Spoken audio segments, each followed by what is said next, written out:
আসসালামু আলাইকুম। তো আজকে থেকে আমরা পার্ট বাই পার্ট এক একটা টপিক শেষ করব। বেসিক্যালি আমরা ল শেষ করব, কিন্তু আমি এমনভাবে লেসনগুলো কভার করতে চাচ্ছি যাতে করে আমার এই ভিডিও থেকেই, যে শুধু ভিডিও শুনলেই অনেকের অনেক কনসেপ্ট ক্লিয়ার হয়ে যায়, অনেকের অনেক কিছু মনে থাকে। তো আমার এই ভিডিওগুলোতে আমি অনেক সময় প্রশ্ন করব, যেটাতে আপনারা মনে মনে ট্রাই করবেন এগুলোর উত্তর দিতে, এবং আমি কন্টিনিউয়াসলি লেসনগুলো কভার করে যাব, যাতে করে যাদের হয়তো কখনো পড়ার সময় পাচ্ছেন না, বা আপনারা অ্যাজ এ বিগিনার আপনারা পড়া শুরু করছেন, আপনাদের এই জিনিসটা ইভেন অ্যাডভান্সড লেভেলের হলেও এই জিনিসটা আপনাকে অনেক কিছুর পাজল মিলাতে অনেক হেল্প করবে। বিকজ ল হচ্ছে এরকম একটা জিনিস যেটা অ্যাকচুয়ালি আপনি শুধু পড়ে আপনার মনে রাখা সম্ভব না, তো আপনাকে বুঝে বুঝে পড়তে হবে, যেটাতে আমি হেল্প করব। তো আমরা প্রথমে আসি, আমরা মুসলিম ল পড়বো। হ্যাঁ, মুসলিম লয়ের আমরা সোর্স থেকে শুরু করব। সোর্স শুরু করার আগে আমি একটা জিনিস বলতে চাই যে সোর্স অর্থ কী। সোর্স একটা আরবি শব্দ যেটার অর্থ হচ্ছে আইন, বিধান। এতটুকু মনে রাখলে হবে। সোর্স অর্থ হচ্ছে আমাদের আইন, বিধান, নিয়ম, এই টাইপের। তো শরিয়া বলতে কিন্তু আমরা এই ধরনেরই আমাদের মাথায় আসে, যে যখন শরিয়া বলতে আমরা কোনো কিছু বুঝি, আমরা প্রেসক্রাইবড কোনো কিছুকে বুঝছি। সো শরিয়া অর্থ আইন, বিধান, নিয়ম। তো শরিয়া অর্থ কী আমাদের? শরিয়া অর্থ আইন, বিধান, নিয়ম। আচ্ছা, এখন আমরা আরেকটা শব্দ সম্পর্কে পরিচিত হই, সেটা হচ্ছে ফিকাহ। ফিকাহ কি? ফিকাহ অর্থ হচ্ছে আমাদের উপলব্ধি করা বা অনুধাবন করা। এখন এটা তো আক্ষরিক অর্থ। এটার মেইন অর্থ কী? এটার মেইন অর্থ হচ্ছে যেই শাস্ত্রের মাধ্যমে আমরা ইসলামিক উৎস, যেরকম হচ্ছে কুরআন বা হাদিস বা এই ধরনের বিধিবিধান সম্পর্কে আমরা যখন জানতে পারি, যেই যেই শাস্ত্রের মাধ্যমে। তো বেসিক্যালি ফিকাহ কি? এক ধরনের শাস্ত্র, ঠিক আছে? তো আমরা এটা জানতে পারতেছি যে ফিকাহ কি? এক ধরনের শাস্ত্র। শাস্ত্র কি? শাস্ত্র বই বা হচ্ছে মানে বই টাইপের কিছু, ঠিক আছে? তো আচ্ছা, আমি এটা বলে নিতে চাই যে আমরা সবাই ভুল করি, এবং আমাদের সবার ভেতরেই মানে আমরা একদম 100% জানবো এটা জরুরি না। তো আমি জাস্ট নিজের যতটুকু আমি জানি বা পড়ছি, এবং আমি নিজেও লার্নিং ফেজে আছি, যদি কোনো কিছু কোথাও ভুল হয় তো মাফ করবেন, এতটুকুই আমি বলে দেন কন্টিনিউ করি। হ্যাঁ, তো এখন ফিকাহ এর দুই ভাগে আমরা বিভক্ত করতে পারি। একটা হচ্ছে আমাদের উসুল, একটা হচ্ছে আমাদের ফুরু। উসুলটা কি? এখন এর আক্ষরিক অর্থ হচ্ছে মূল বা মূল তত্ত্ব। এখন হচ্ছে যেই মুসলিম শাস্ত্র, এগুলো আমি কী সম্পর্কে করতেছি, যেহেতু আমি বললাম যে হচ্ছে শাস্ত্র। হ্যাঁ, ফিকাহ হচ্ছে শাস্ত্র। এখন যেখানে হচ্ছে মুসলিম আইনশাস্ত্রের সাধারণ নীতি এখানে বলা, ঠিক আছে? এখানে হচ্ছে আইনশাস্ত্রের সাধারণ নীতি সম্পর্কে বলা হচ্ছে। কোথায়? উসুলে। আইনশাস্ত্রের সাধারণ নীতি।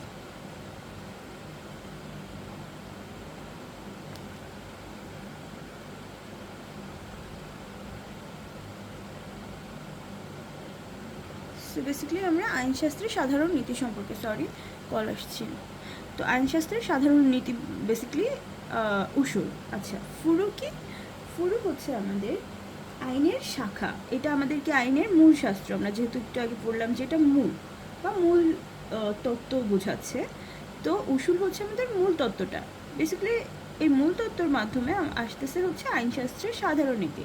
সেখানে ফুরুটা কি? ফুরু হচ্ছে শাখা। এটা কিন্তু মূল না। হ্যাঁ, এটা হচ্ছে শাখা। ফুরুটা হচ্ছে আমাদের শাখা। কোনো নির্দিষ্ট আইন বা শাখা আইনসমূহ এবং তার প্রবেশ সংক্রান্ত বিধিবিধান হচ্ছে আমাদের ফুরু। এই শাস্ত্রে, এই ফুরু শাস্ত্রটাতে আমাদের এই সম্পর্কে আলোচনা করা হয়। আইনের যে শাখাগুলো সেই সম্পর্কে আলোচনা করা হয়। আইনের শাখা, ঠিক আছে? আচ্ছা, আমরা কন্টিনিউয়াসলি যখন পড়ার ভেতরে থাকবো, আমরা টাইম টু টাইম রিভিশনেও যাব। তাহলে আমরা কি পড়লাম এতদিন? শরিয়া। শরিয়া অর্থ কি? আইন, বিধান, নিয়ম। এরপরে আমরা আসলাম ফিকাতে। ফিকা আরবি শব্দ যেটার অর্থ উপলব্ধি করা, অনুধাবন করা। কিন্তু ফিকা বেসিক্যালি বোঝা হচ্ছে একটা শাস্ত্রকে, যেটার মাধ্যমে আমরা ইসলামের উৎস, কুরআন, হাদিস ইত্যাদি সম্পর্কে বিধিবিধান আমরা জানতে পারি। এখন ফিকা সাধারণত কয় ভাগে বিভক্ত? উত্তর দিতে ট্রাই করবেন আমার সাথে সাথে। দুই ভাগে বিভক্ত। একটা হচ্ছে উসুল, একটা হচ্ছে ফুরু। উসুলটা কি? হ্যাঁ, উসুলটা হচ্ছে মূল তত্ত্ব বা মূল আইনশাস্ত্র যেখানে হচ্ছে আইনের সাধারণ নীতিগুলো সম্পর্কে বলা থাকে, হ্যাঁ। আর ফুরু হচ্ছে আইনের শাখা, শাস্ত্র কিন্তু যেখানে হচ্ছে আইনের শাখা সম্পর্কে আলোচনা করা থাকে, ঠিক আছে। এখন আমরা আসি ইসলামিক আইনের প্রধান উৎস প্রধান উৎস কয়টি? 4টি প্রধান উৎস 4টি। একটা হচ্ছে কুরআন, একটা সুন্নাহ, একটা ইজমা আর একটা কিয়াস। এখন আচ্ছা, আমরা একটু হালকা করে ফেলি যাতে আপনাদের বুঝতে সুবিধা হয়। কুরআন, সুন্নাহ, ইজমা আর কিয়াস, ঠিক আছে। তো কুরআন হচ্ছে আমাদের প্রধান উৎস, যার আরবি এইটা হচ্ছে কারা থেকে আসছে। কারা অর্থ কি? পাঠ করা বা তেলাওয়াত করা। এখন শরীয়তের দ্বিতীয় উৎস কোনটা? দ্বিতীয় উৎস হচ্ছে সুন্নাহ। এর অপর নাম কি? হাদিস। তো নবী করিম সাল্লাল্লাহু আলাইহি সাল্লাম 3 ধরনের এর হাদিসসমূহ ব্যাখ্যা করলে 3 ধরনের হাদিস পাওয়া যায়। একটা হচ্ছে হাদিসে আমি হাদিসে লিখব না, জাস্ট আপনারা করেন যে একটা হচ্ছে হাদিসে মুতাজির, একটা মশহুর, একটা হচ্ছে আহাদ, ঠিক আছে, আহাদ। এখন হাদিসে মুতাজিরটা কি? হাদিসে মুতাজিরটা আমরা যদি এভাবে মনে রাখি,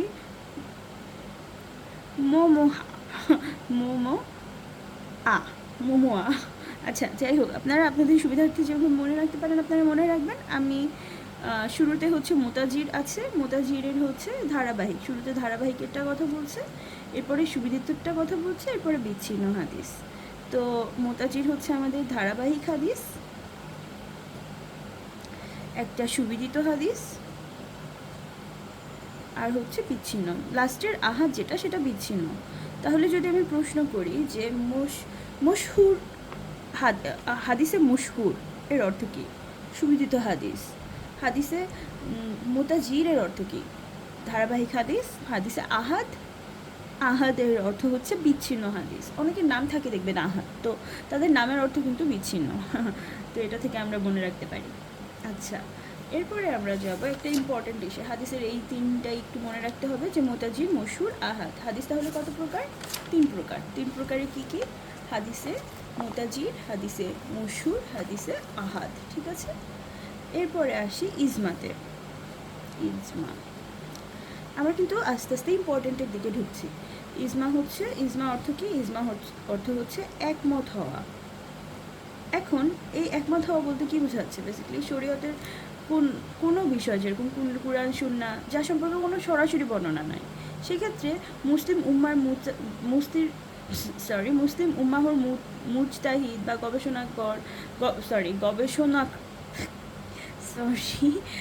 গবেষকরা, আমি একটু লেফট আউট হয়ে গেছে। আচ্ছা, গবেষকরা একমত পোষণ করেন সেটাকে বলা হয় হচ্ছে ইজমা, হ্যাঁ, শরীয়তের। তাহলে ইজমাটা কি? ইজমা হচ্ছে এটা আমরা 4টা উৎস সম্পর্কে জানলাম। 4টা উৎস কী কী ছিল? ফার্স্টেরটা কুরআন, দ্বিতীয়টা সুন্নাহ, তৃতীয়টা ইজমা। হ্যাঁ, ইজমা হচ্ছে একমত পোষণ করা। আমরা যদি মানে স্বাভাবিকভাবে বোঝাতে চাই, তাহলে হচ্ছে যখন কোনো কনফ্লিক্ট তৈরি হয়, যে বা কোনো শরীয়তের কোনো বিষয় সম্পর্কে কুরআন সুন্নাহ থেকে কোনো সরাসরি বর্ণনা পাওয়া যায় না, কোনো কনফিউশন ক্রিয়েট হয়, তখন কি করতে হবে? তখন গবেষক বা মুস্তাহিদ যারা, তাদের মতামত নিতে হবে। তো তারা যদি সেখানে কোনো কিছু বিষয় একমত পোষণ করে, তাহলে সেটাকে ফলো করতে হবে। তো এইটাই বেসিক্যালি, মানে ওইটাকে ফলো করে ওইটা থেকে আমাদের উৎসটা আসতেছে, ঠিক আছে।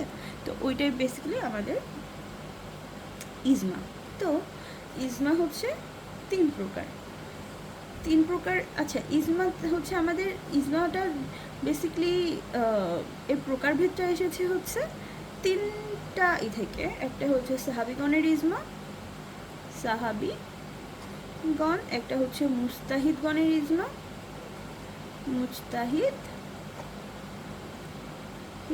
মুস্তাহিদ এগুলো আমরা পরে আসবো, যে বেসিক্যালি মুস্তাহিদ কে, বা একটু পরে, আর কিছুক্ষণ সময় পরে আমরা এটা মুস্তাহিদ। তারপরে হচ্ছে জনগণের ইজমা, হ্যাঁ। তো সাহাবিগণের ইজমা। আচ্ছা, আমি সাহাবিগণ এভাবে লিখছি, আমি জাস্ট এরপরে ডট দিয়ে যাচ্ছি। আপনার ইজমা, মুস্তাহিদগণের ইজমা, জনগণের ইজমা। এখন প্রথম ও দ্বিতীয় ইজমাকে একত্রে কি বলা হয়? আজিমত বা রীতিমতো ইজমা। এই যে এটা হচ্ছে রীতিমতো ইজমা, এই দুইটাকে। হ্যাঁ, আচ্ছা, এরপরে আসো কিয়াস। আচ্ছা, ইজমা কত প্রকার? ইজমা 3 প্রকার: সাহাবিগণের ইজমা, মুজতাহিদগণের ইজমা, আর হচ্ছে জনগণের ইজমা। যাই হোক, এবার আসি আমরা কিয়াসে। কিয়াস অর্থ কি? কিয়াস অর্থ হচ্ছে অনুমান করা। কালি শেষ হয়ে গিয়েছে।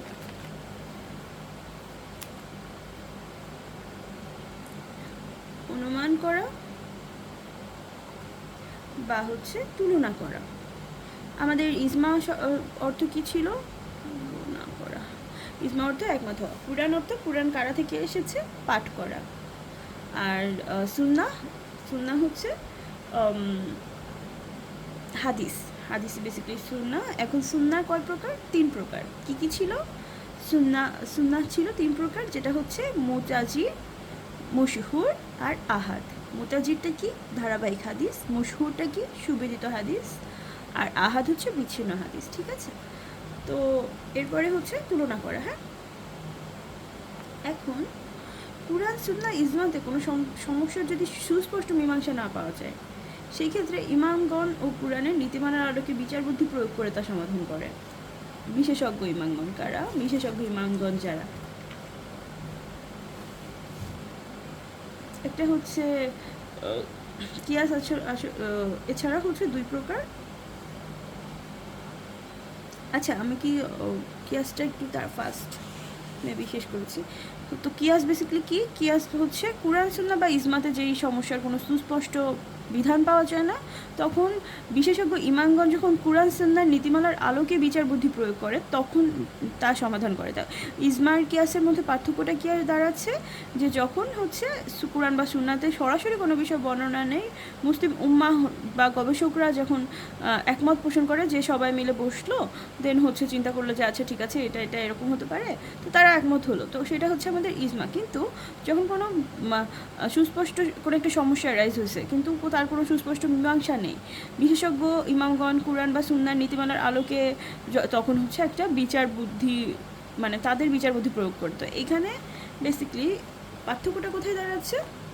একটাতে হচ্ছে কুরআন, একটাতে হচ্ছে নিজেদের মধ্যে মতামত পোষণ করছে, হ্যাঁ, আর একটা হচ্ছে কুরআন সুন্নাহ নীতিমালার আলোকে বিচার বুদ্ধি প্রয়োগ করছে। ঠিক আছে, তো কুরআন সুন্নাহ ইউজ করছে আমাদের কিয়াসে। কিয়াস হচ্ছে 2 প্রকার। একটা হচ্ছে কিয়াসে জলি, আচ্ছা, কিয়াস ই জলি, আর একটা হচ্ছে কিয়াসি খাফি, সরি খাফি। সো কিয়াসে জলি অর্থ কি? কিয়াসে জলি হচ্ছে সুস্পষ্ট কিয়াস, সুস্পষ্ট কিয়াস। আর সে আছে কাফি কিয়াস, অস্পষ্ট, সরি সুপ্ত কিয়াস, সুপ্ত কিয়াস। ঠিক আছে, তো এতদূর পর্যন্ত আই গেস সবাই ক্লিয়ার। কিয়াস অর্থ কি? কিয়াস অর্থ হচ্ছে অনুমান করা বা তুলনা করা। সেটা কিসের বেসিসে কিয়াসটা দিবে? যখন কোনো প্রবলেমে তারা পড়ছে কিন্তু তার কোনো সুস্পষ্ট বিধান নেই, তখন যারা হচ্ছে বিশেষজ্ঞ ইমাম, তারা যখন কুরআন ও হাদিসের আলোকে কোনো কিছু সমাধান করে, সেটা হচ্ছে আমাদের কিয়াস। তাহলে ইজমাটা কি দাঁড়াচ্ছে? ইজমাটা হচ্ছে কুরআন ও ইজমাটা হচ্ছে আমাদের যখন মুস্তাহিদ বা গবেষকরা একমত পোষণ করে কোনো একটা কিছুতে, যখন যেটার কুরআন ও সুন্নাহে কোনো বর্ণনা দেওয়া নাই বা বলা নাই কোনো কিছু, তখন সেটা হচ্ছে আমাদের ইজমা। হ্যাঁ, আচ্ছা, এখন সাপ্লিমেন্টারি কিছু সোর্স সম্পর্কে আমাদের জানতে হবে। সাপ্লিমেন্টারি সোর্স, এটা অনেক ইম্পর্টেন্ট, কজ অনেক সময় এটা প্রিলিতে আসে, বিজিএস প্রিলিতে, যে সাপ্লিমেন্টারি সোর্সের নামগুলো ধরে দিয়ে দেয় যে এইটা এটা, তো ওগুলো জানা লাগবে। হ্যাঁ, ইস্তিহসান, ইস্তিহসান অর্থ কি? আচ্ছা, আমি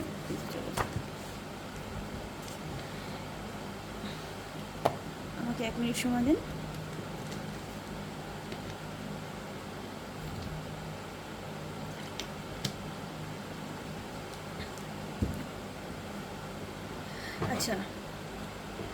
ইস্তিহসান এর অর্থ হচ্ছে সমর্থন। আচ্ছা আমি একটু লিখি, হ্যাঁ,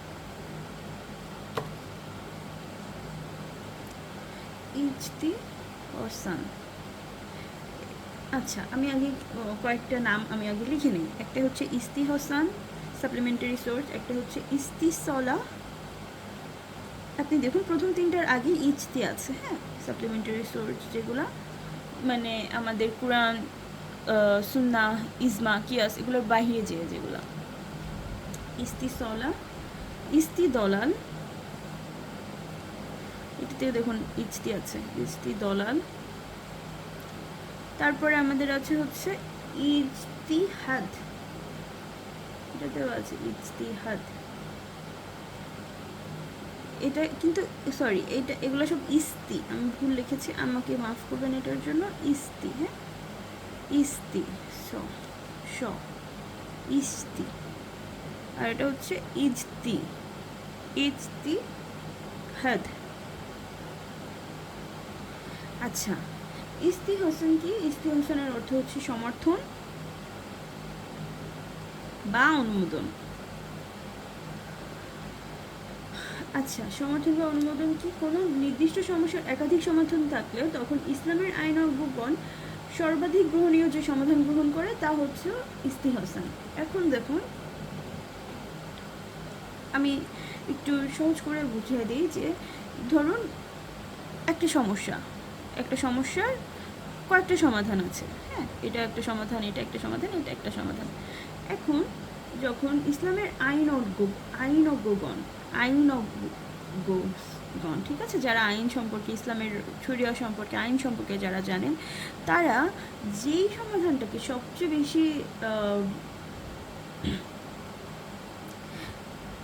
বেশি গ্রহণীয় বলে মনে করেন, ধরুন এটাকে তারা সবচেয়ে বেশি গ্রহণীয় বলে মনে করলেন, তখন এটা হচ্ছে আমাদের হবে ইস্তিহসান, সমর্থন বা অনুমোদন। এই জন্য এটার অর্থ হচ্ছে ইস্তিহসান, যেটা সম্পর্কে তারা সমর্থন করছে, ইসলামের আইনজ্ঞগণ সমর্থন করছে। এখন ইস্তিহসান ক্লিয়ার। ইস্তিসলা হচ্ছে আমাদের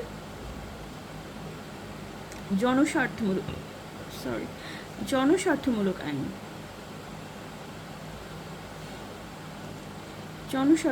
আইন। এখানে হচ্ছে যা জনগণের জন্য কল্যাণকর। দেখুন ইস্তিসলা হচ্ছে আমাদের জনগণের জন্য কল্যাণকর, জনস্বার্থ সম্পর্কে। আচ্ছা আরেকটা জিনিস আমি ইনক্লুড করতে চাই যে এটার প্রবক্তা, ইস্তিহসানের প্রবক্তা হচ্ছে আমাদের ইমাম আবু হানিফা, হ্যাঁ, ইমাম আবু হানিফা। ইস্তিসলাহ আমাদের কি? জনস্বার্থ বা যা জনকল্যাণকর তাই গ্রহণযোগ্য। এর প্রবক্তা হচ্ছে মালিক রাদিয়াল্লাহু তাআলা আনহু। তো ইস্তিসলাহ কি? জনস্বার্থে যেটা জনগণের জন্য যে ভালো তাই গ্রহণযোগ্য, ঠিক আছে, উৎস হিসেবে গ্রহণযোগ্য। তো ইস্তিসলাহ হচ্ছে আমাদের বেসিক্যালি যা জনগণের জন্য ভালো তাই হচ্ছে গ্রহণযোগ্য হিসেবে নেয়। এরপরে ইস্তিদলাল কি? অর্থ প্রমাণ বা নির্দেশনা চাওয়া। এবং প্রমাণ বা নির্দেশনা বলছে ইস্তিদলাল বা ইন্তিসাব। এখানে এই ইন্তিদলাল বা কি, এটার নাম ইন্তিসাব। এই ইন্তিসাব বা ইস্তিদলাল এটার অর্থ হচ্ছে প্রমাণ বা নিদর্শন চাওয়া। এখানে এইটার অর্থ হচ্ছে কোনো একটা বিষয় হতে যুক্তিতর্কের সাহায্যে অন্য একটি অনুরূপ বিষয়ে সিদ্ধান্ত গ্রহণ। মানে ধরুন একটা বিষয়ের যুক্তিতর্ক বিদ্যমান, সেই বিষয়ের যে যুক্তিতর্ক, যেরকম যদি সহজ ভাষায় বলি যে প্রিসিডেন্ট, আমরা অনেক সময় প্রিসিডেন্ট, লয়ের ভাষায় আমরা যে প্রিসিডেন্টটা আমরা জানি যে আমাদের কেসের যেই কেস লগুলো আমাদের যে থেকে যায়, কেসের রায়গুলো যে থেকে যায়, পরবর্তীতে সেগুলো প্রেসিডেন্ট হয়ে যায় না। আমরা পরবর্তীতে যখন আমরা রায় দিই, আমাদের পূর্ববর্তী যে প্রেসিডেন্টে তার যে রায় এসেছে আমরা কিন্তু সেটা ফলো করি।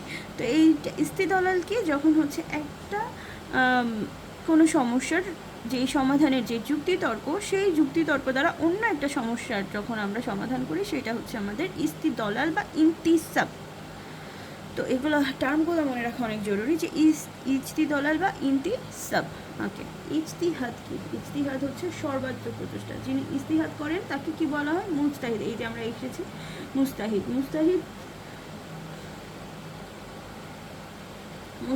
হচ্ছে মানে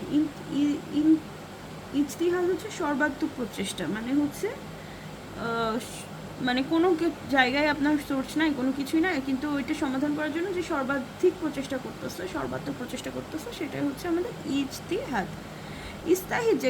ইজতিহাদ যে করে তার নাম হচ্ছে মুজতাহিদ।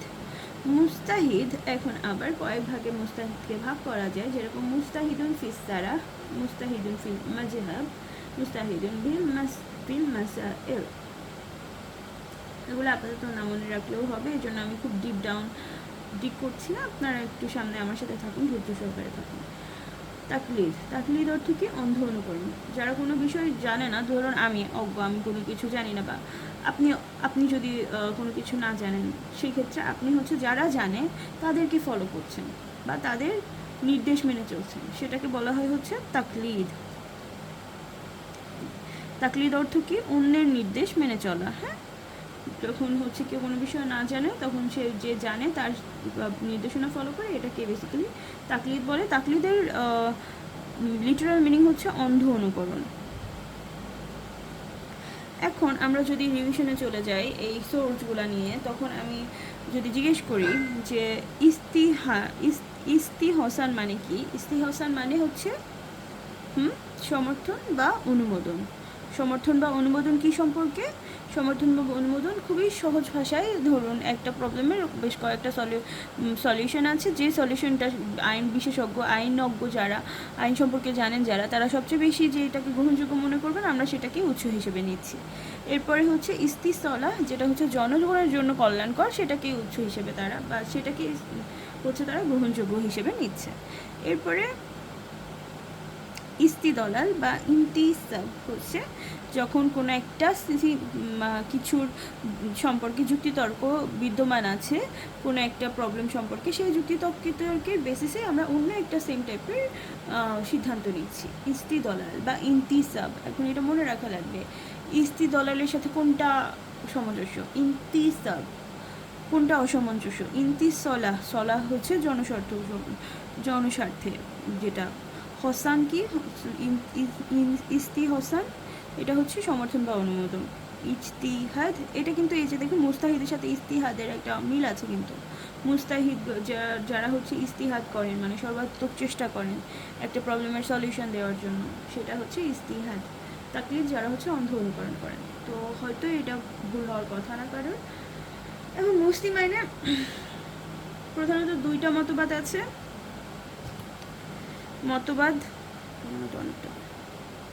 মতবাদ দুইটি, একটি হচ্ছে আপনার শিয়া, একটি হচ্ছে সুন্নি। আচ্ছা, শিয়া শব্দের অর্থ কি?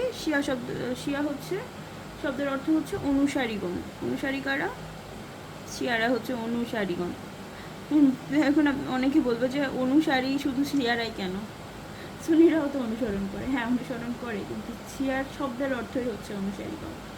শিয়াগণ হচ্ছে একটা তাকিয়া নামক একটা ধর্মীয় আপোষনামার নীতিকে স্বীকৃতি দেয়। হ্যাঁ, এখন প্রশ্ন আসতে পারে যে আচ্ছা আমি তাকিয়া একটু লিখি। তাকিয়া, শিয়ারা কি করে? তাকিয়া নামক একটা ধর্মীয় আপোষনামার নীতিকে স্বীকৃতি দেয়। এখন তাকিয়া কি? ধর্মীয় আপোষনামার নীতি। এই প্রশ্নটা কিন্তু এসেছে এবং আসতেও পারে যে তাকিয়া কি? তাকিয়া হচ্ছে ধর্মীয় আপোষনামা নীতি। তাকিয়া হচ্ছে ধর্মীয় আপোষনামা নীতি। শিয়ারা মানে এই তাকিয়া নামক এই নীতিকে ফলো করে। তারা কারা ফলো করে? তাকিয়া নামক এই ধর্মীয় আপোষনামা নীতিকে শিয়াগণ। আচ্ছা, সুন্নিতে কি মুতা বিবাহ সম্পর্কে আপনারা হয়তো শুনে থাকবেন। মুতা বিবাহ হচ্ছে আপনার যখন কয়েকটা বিয়ে পর্যায়ক্রমে হয়ে যায়, পরবর্তীতে ওই বিয়েটার পরে যে বিয়েটা করতে হয়, ডিভোর্সের পরে আবার বিয়ে করতে হলে একটা থার্ড পার্সনকে আবার বিয়ে করে দেন ওটাকে ডিভোর্সের পরে আবার বিয়ে করতে হয়। তো এটা হচ্ছে মুতা বিবাহ যেটা। আচ্ছা, এটা সম্পর্কে ডিটেলসে বলবো, আপনি জাস্ট এতটুকুই জেনে রাখুন। এখন শিয়াগণ মুতা বিবাহকে স্বীকৃতি দিয়েছে। হ্যাঁ, এটুকু জানলেই হবে।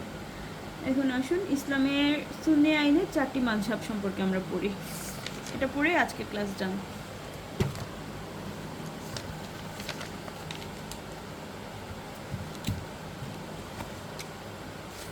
আচ্ছা, চারটা মাযহাব সম্পর্কে আমরা জানবো।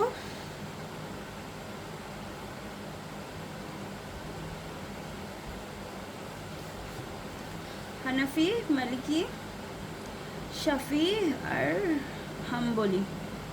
আচ্ছা, হানাফি। আচ্ছা, এতটুকু একটু আপনার মনে রাখেন কী কী, হানাফি, মালিকি, শাফি আর হচ্ছে হাম্বলি। হানাফি মাযহাব কি? হানাফি মাযহাব হচ্ছে আপনার 699 খ্রিস্টাব্দে জন্মগ্রহণ। ইমাম আবু হানিফা রাদিয়াল্লাহু কত সালে জন্মগ্রহণ করেন? 699 খ্রিস্টাব্দে। হ্যাঁ, 699 খ্রিস্টাব্দে জন্মগ্রহণ করেন কুফা শহরে। 699 খ্রিস্টাব্দে জন্মগ্রহণ করেন কুফা শহরে জন্মগ্রহণ করেন। প্রখ্যাত হানাফি ইনি কি ছিলেন? প্রখ্যাত আইনজীবী ছিলেন।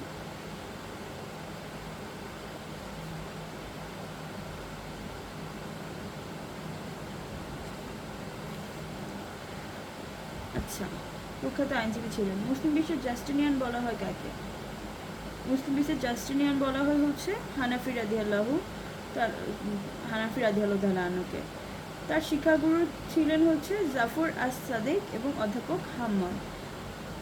আচ্ছা, এই জিনিসগুলো না আমি অ্যাকচুয়ালি আপনাদেরকে রিমেম্বার করাতে চাই। এগুলো যেহেতু কিছুটা বেসিক্যালি আপনার ফিলের জন্য বেশি ইম্পর্ট্যান্ট, যে হানাফি মাযহাবটা, যে হানাফি মাযহাবের যে হচ্ছে পথিকৃৎ, মানে যিনি এনেছেন, পথিকৃৎ যিনি বলে, পথ প্রদর্শন করেছেন যিনি হানাফি মাযহাবে, তার নাম কি? ইমাম আবু হানিফা রাদিয়াল্লাহু। তিনি জন্মগ্রহণ করেন কোথায়? তিনি জন্মগ্রহণ করেন কুফা শহরে। হানাফি রাদিয়াল্লাহু কোথায় জন্মগ্রহণ করেন? কুফা শহরে। কত খ্রিস্টাব্দে? 699 খ্রিস্টাব্দে। আচ্ছা, এইভাবে প্রশ্ন আসতে পারে যে নির্ণয় কে আইনজীবী ছিলেন? সেটা হবে হচ্ছে হানাফি মাযহাবে হানাফি রাদিয়াল্লাহু তাআলা আনহু। আচ্ছা, মুসলিম বিশ্বের জাস্টিনিয়ান বলা হয় কাকে? জাস্টিন আমরা জানি, জাস্টিন। তো মুসলিম বিশ্বের জাস্টিনিয়ান বলা হয় হচ্ছে আমাদের হানাফি ইমাম আবু হানিফাকে। আচ্ছা, আমি হয়তো ভুল করতে পারি মাঝের মধ্যে, আপনারা কাইন্ডলি এটাকে একটু ক্ষমা সুন্দর দৃষ্টিতে দেখবেন। হ্যাঁ, তার শিক্ষাগুরু কে ছিলেন? শিক্ষাগুরু ছিলেন প্রখ্যাত আইনবিদ অধ্যাপক জাফর আস সাদেক আর অধ্যাপক হাম্বল। এখন এই যে হাম্বলি মাযহাবে আবার গোলায় ফেলেন না, যে হচ্ছে হ্যাঁ, মিক্স করে ফেলেন না, যে যদি প্রশ্ন আসে যে শিক্ষাগুরু কে ছিলেন, প্রখ্যাত আইনবিদ অধ্যাপক জাফর আস সাদেক এবং হচ্ছে অধ্যাপক হাম্বল কার শিক্ষাগুরু ছিলেন? তাহলে এটা হবে ইমাম আবু হানিফা রাদিয়াল্লাহু তাআলা আনহু। হ্যাঁ, অন্যতম প্রধান অবদান, মানে ইমাম আবু হানিফা রাদিয়াল্লাহু কোথায় অবদান রাখেন? তিনি অবদান রাখেন হচ্ছে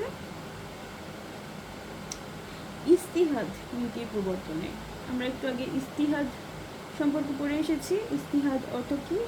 সর্বাত্মক চেষ্টা। তো ইজতিহাদ এর প্রবর্তনে তিনি হচ্ছে দেখা যাচ্ছে না, ইজতিহাদ এর প্রবর্তনে তিনি ভূমিকা রাখেন, অবদান রাখেন। এই মাযহাবের পীঠ কোথায় ছিল?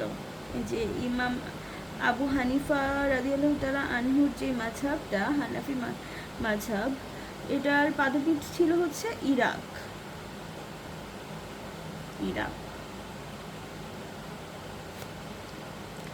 আচ্ছা, মালিকি মাযহাব হচ্ছে এই যে যেরকম হানাফি মাযহাব ইমাম আবু হানিফা রাদিয়াল্লাহু তাআলা, সেরকম মালিকি মাযহাব হচ্ছে ইমাম মালিক ইবনে আনাস রাদিয়াল্লাহু তাআলা। তিনি হচ্ছে তার, আচ্ছা, হানাফি মাযহাব, এরপরে হচ্ছে মালিকি মাযহাব, দেখা যাচ্ছে হয়তো, তাই না? মালিকি মাযহাব হচ্ছে 17, যিনি হচ্ছে ইমাম মালিক ইবনে আনাস রাদিয়াল্লাহু তাআলা আনহু, তিনি 13 খ্রিস্টাব্দে মদিনায় জন্মগ্রহণ করেন। কোথায়? মদিনায়। এতে বেশি ইম্পর্ট্যান্ট না এগুলো, তাও জাস্ট একটু করার জন্য।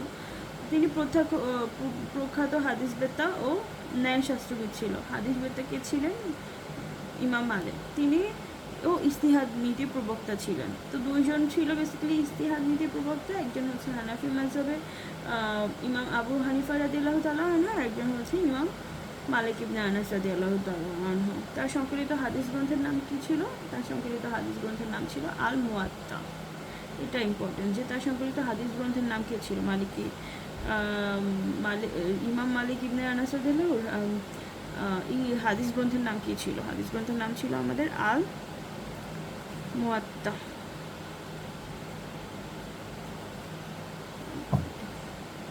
শাফিঈ মাযহাব। শাফিঈ মাযহাব কত সালে জন্মগ্রহণ করেন এটা লাগবে না। তিনি শিক্ষালাভ করেন মালিক ইবনে আনামের নিকট। মালিক ইবনে আনাম এর নিকট। তার বিখ্যাত গ্রন্থ হচ্ছে কিতাবুল আচ্ছা, শাফিঈ মাযহাবের তার বিখ্যাত গ্রন্থ কি? কিতাবুল কিতাবুল কে লেখেন? শাফিঈ মাযহাবের ইমাম শাফিঈ রাদিয়াল্লাহু তাআলা আনহু। তাহলে কিতাবুল কার লেখা? শাফিঈ মাযহাবের ইমাম শাফিঈ রাদিয়াল্লাহু তাআলা আনহু। হাম্বলি মাযহাব তার প্রচেষ্টায় 50,000 হাদিস সংকলিত হয়। হাম্বলির প্রচেষ্টায় ইমাম আহমেদ ইবনে হাম্বল রাদিয়াল্লাহু তাআলা আনহু এর প্রচেষ্টায় 50,000 হাদিস, কত হাজার হাদিস? 50,000 হাদিস সংকলিত হয়। তার বিখ্যাত গ্রন্থ মসনদুল হাম্বল। তার বিখ্যাত গ্রন্থ কি? মসনদুল হাম্বল। তার গ্রন্থের নামই তার নাম আছে, তো এটা নিয়ে তো কারোর কখনো প্রবলেম হওয়ার কথা না, তাই না? কিন্তু এই যে আমরা যেটা একটু আগে পড়ে আসলাম যে কিতাবুল কে লিখেছেন? ইমাম শাফিঈ রাদিয়াল্লাহু। আল মুয়াত্তা হাদিস গ্রন্থের সংকলিত আল মুয়াত্তা নামের হাদিস কে সংকলন করেন? ইমাম মালিক ইবনে আনাস রাদিয়াল্লাহু তাআলা। আর হচ্ছে জাফর আস-সাদিক আর অধ্যাপক হাম্বল, এনাদের শিক্ষাগুরু কে ছিলেন? এনাদের শিক্ষাগুরু ছিলেন হচ্ছে কার শিক্ষাগুরু ছিলেন? শিক্ষাগুরু ছিলেন হচ্ছে ইমাম আবু হানিফার। আর মুসলিম বিশ্বের জাস্টিনিয়ান কাকে বলা হয়? ইমাম আবু হানিফা রাদিয়াল্লাহু। আজকে এই পর্যন্তই। Thank you so much.